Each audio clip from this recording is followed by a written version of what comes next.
the House Oversight Committee. Congressman Comer, welcome into Newsline. It's good to have you today, sir. Thanks for having me, Bianca. All right, so there are issues that people are saying could be, derailing this. SALT is one of them. This $30,000 cap on the income limit. But all of this also is a lot of folks saying, Washington doing what Washington's going to do, and you need to come together. You need to unify. Speaker Johnson obviously has been putting deadlines on it. Where do you think things stand? Are those deadlines actually ones that you think the members of the House can actually meet right now, seeing where things look?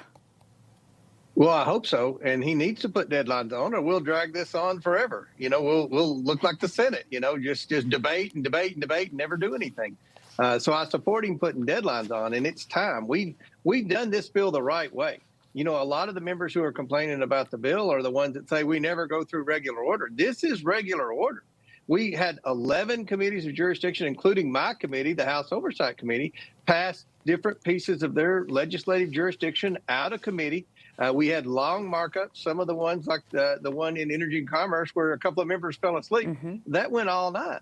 So we've done it the right way. Now the bill's coming to the floor. There'll be an opportunity for people to make changes through amendments and things like that, I would assume. But at the end of the day, I think we've done what a lot of members have wanted. Now, when passing legislation, nobody's going to get 100% of what they want.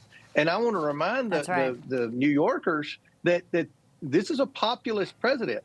And this bill's about the working men and women in America. And I think they'll get some of what they want with SALT, but I don't think they're going to get all of what they want with SALT.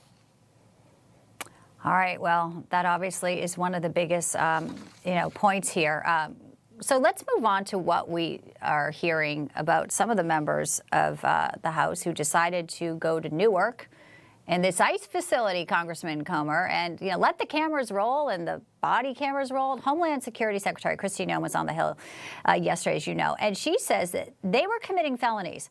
Bonnie Watson-Coleman, Rob Menendez, LaMonica McIver. Now they're waiting to see, if they're charged. House Minority Leader Hakeem Jeffries said this when it came up that the potential of these members might be arrested. Let me play this clip for you. They'll find out. Doesn't that go across? That's a red line. What's the red line, though? I mean, I know we have this. It's a red line. It's very clear. First of all, I think that the so-called Homeland Security spokesperson is a joke.